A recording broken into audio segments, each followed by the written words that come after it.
So we will begin with Congressman Jim Moran.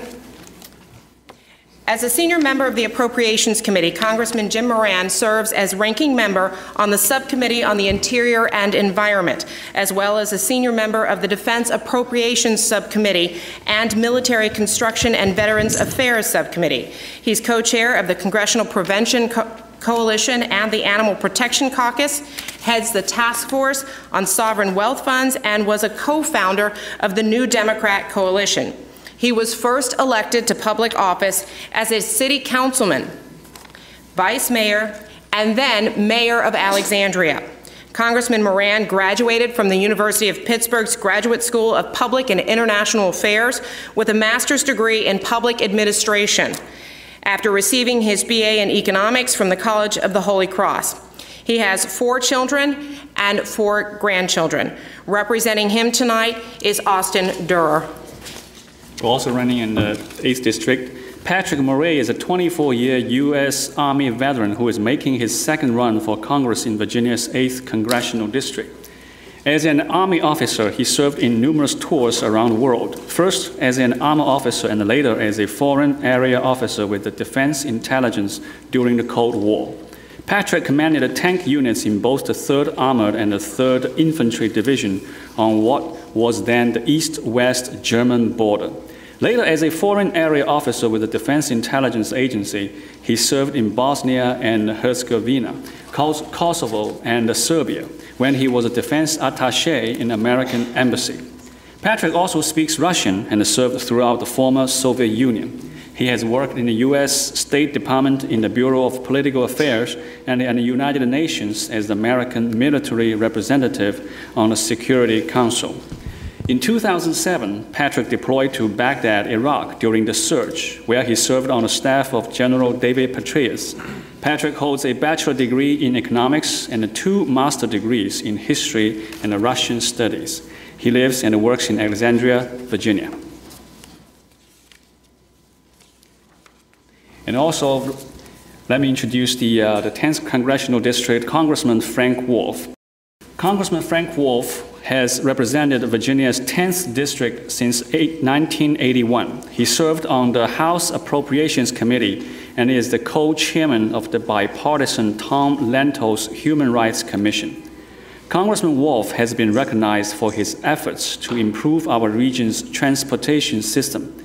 He was also the force behind the creation of the anti-gang task forces operating in our region. Congressman Wolf has a long record of speaking out for the persecuted around the world and is considered one of the leading crusaders in Congress for human rights. He has traveled the world to call attention to human rights abuses and the religious persecution around the globe. Congressman Wolf was born in 1939 in Philadelphia, where he attended public schools. He received his BA degree from Penn State University in 1961 and his law degree from Georgetown University in 1965. Prior to his election to Congress, he was employed on a congressional staff at the Department of the Interior as an attorney. He lives in Vienna with his wife, Carolyn. They are the parents of 5 grown children. Sitting in for Congressman Wolf is Jason Chong. Also in the 10th Congressional District, running against Mr. Wolf, is Kristen Cabral. Kristen Cabral is a proud wife, mother, and former Justice Department prosecutor who is now running for Congress to provide fresh leadership in Virginia. Kristen put herself through the University of Michigan and Harvard Law School by combining part-time jobs at places like McDonald's along with federal loans and grants. Besides being a prosecutor, Kristen has worked as a law clerk to a federal judge and a legal writing professor. Kristen serves on the Fairfax County Public Library Board and helps with the PTA. In the 11th Congressional District, we have Congressman Jerry Connolly. Congressman Connolly is serving his second term in Congress. He previously served for 5 years as chairman of the Fairfax County Board of Supervisors. He also served 9 years as the Providence District Supervisor. Following his election to Congress in November of 2008, Jerry joined the New Democrat Caucus. Jerry serves on the House Oversight and Government Reform Committee and the House Committee on Foreign Affairs. In Congress, Jerry has received numerous awards for his efforts to assist veterans and the children of active military families at war, promote smart growth initiatives, protect parklands and fragile natural areas, and fight for increased research and treatment for breast cancer. He was elected president of the freshman class by his colleagues, and in that role served as a liaison to House leadership. Jerry received a BA in literature from Mary Knoll College in Glen Ellen, Illinois, and an MA in public administration from Harvard University in 1979. Also running in the 11th District is Colonel Chris Perkins. Colonel Chris Perkins is a retired United States Army officer, former Special Forces, a small business owner and a family man. Chris was born in Burlington, Vermont in 1956. His family moved to the Washington, D.C. area when his father, a Navy physician, was assigned to Bethesda Naval Hospital. Chris attended Franklin and Marshall College in Lancaster, Pennsylvania, and graduated with a BA in English in 1978. Chris is a distinguished honor graduate of the United States Naval War College, where he was awarded a master's degree in national security affairs and holds a second master's degree in strategic studies after attending the National War College in Washington, D.C. In 2006, Chris was hired by the United States Coast Guard to create a quick reaction force to secure our nation's coastline. Chris and Petra married 28 years ago during the first of his 4 tours of duty in Germany. They first moved to the 11th District of Virginia in 1991 to raise their 2 children and have lived there since then. And unfortunately, Colonel Chris Perkins cannot make it to tonight's candidate forum, and because he has to attend his daughter's wedding. And he sent us a letter, and the letter is available in the lobby. We are going to get started with the 8th Congressional District. The federal government, because Congress could not come up with an agreement over deficit reduction, now faces automatic spending cuts potentially in January. What would you do to reduce the deficit and balance the budget, including cuts to programs or agencies or increases in revenue? And we'll begin with the representative for Jim Moran. Okay, thank you. It's good to see you all tonight. Congressman Moran opposed the Budget Control Act, which is the reason we have the sequestration cuts, because the super committee failed to do its work. He supports a comprehensive approach to reaching the necessary level of spending cuts in order to turn the sequestration off, and that would be increases in revenues and decreases in spending that would kind of meet in the middle in order to make up the $1.2 trillion that needs to be reached. Okay, Colonel Patrick Murray. Well, thank you very much. I just want to take a couple of seconds to thank the Northern Virginia Asia Pacific American Forum for having this candidates forum tonight. I remember being here in 2010, and I'm very happy to be back. The demographics are phenomenal, and that's why I'm happy to be here. Asian Americans are the fastest growing immigrant group in the United States of America. 60% growth right here in the Washington, D.C. area. And one statistic from a Pew Research poll that I noted, 20,000 small businesses you all own right here in Northern Virginia and Fairfax County. And that's what we're counting on you. That's what's going to get us out of this recession that we're in. And briefly on the issue, we have legislation in the House right now with regard to sequestration. It's called the Down Payment to Protect National Security. And it has a lot of co-sponsors. My opponent does not support it.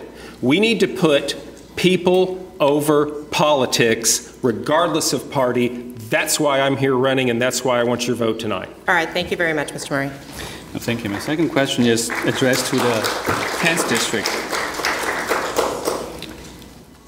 Asian Americans have one of the highest rates of self-employment. yet high as 17% of Asian Americans had no access to startup capital. What would you do to help current and small business owners, especially in the Asian American communities? And the representative from Frank Wolf. Thank you very much, Don, for the question. I think the issue is regarding access to capital. The government has a very good program on how to seek capital, but that program is not translated into different languages. I think what needs to be done is, for those who seek capital, messages need to get to the communities, especially in Northern Virginia. We have a wide array of communities here, from Chinese, Indian, Korean, and the government needs to do a better job of allowing the outreach to those communities for the access to capital. Knowledge is key. Thank you. Ms. Gabriel, your take on that? Hello again. My name is Kristen Cabral. I'm running for Congress, and I want to thank the Asian Pacific American community for coming out tonight and for hosting this wonderful Issues Forum. When I became your Congresswoman, one of my first pieces of legislation was to increase the efforts of the Small Business Administration, and particularly its Office of Women Business Ownership. Small businesses in particular, owned by women and minorities, are growing at a faster rate than businesses overall. And in particular, in order to help along the Office of Women Business Ownership, I hope to see that there's better funding for training and counseling, access to credit and capital, and marketing opportunities, as well as getting federal contracts. So we need to grow small businesses through our Small Business Administration. Now to the 11th Congressional District. Nationally, 16% of the U.S. population has no health insurance. However, Asian Americans have one of the highest rates of uninsured. 20% of Vietnamese Americans, 26% of Korean Americans lack health insurance. What are your views, Mr. Connolly, on the Affordable Care Act, and explain what you believe are its strengths, its shortcomings, and any changes you believe should be made? In 1 minute. Sawadee krab, onion haseo, namaste, ohio gozaimasu, kinchao quivi, mahalo. I proudly supported the Affordable Care Act because it will help, especially our Asian community, but it will help 30 million Americans who are now uninsured and do not have regular access to health care in America. It will bring down health care costs. It will reduce the deficit, according to the Congressional Budget Office, by $1.2 trillion. It will make illegal insurance bureaucrats telling you there's an artificial cap on your insurance. It will make it illegal for them to deny you health care coverage if you have a pre-existing condition. It will close the donut hole and expand Medicare opportunities for our seniors by making sure they can have preventive health care free of charge. And it will extend the lifespan of Medicare. The Affordable Care Act is one of the most profound positive pieces of legislation in the history of the United States Congress.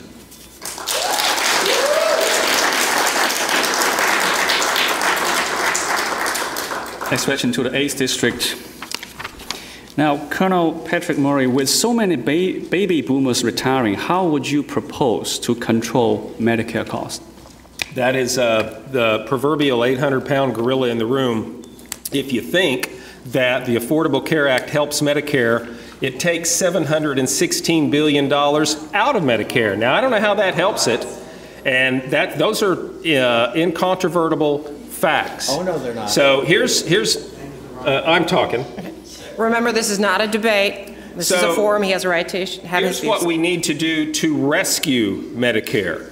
Because if you talk to anyone, these young folks right up here, and ask them if they think when they retire, when it's their time, is Medicare, or for that matter, Social Security, going to be there for them, the answer is no.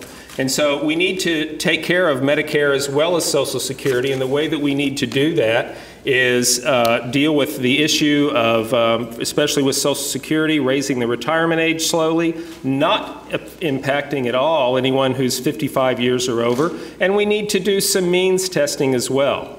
And I know my time's up, but I just want to say very quickly, chronic disease causes or relates to about 75% or even more of our costs, Medicare costs in America. So a lot of it is personal decisions, and we need to incentivize that. Thank you, Mr. Doerr. Sure.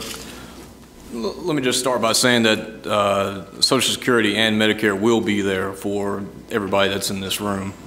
We have, Congressman Moran strongly supports both programs. There need to be some reforms to Medicare, obviously, but the proposal that our opponent and the Republicans in Congress have advanced through the Ryan budget would turn Medicare into a voucher system, and that's not good for anybody. And Congressman Moran strongly opposes that. He wants to keep Medicare operating as it currently is, which has over 80% support, but there are going to have to be changes to the program to ensure the long-term fiscal stability of it. And so that is something that needs to happen.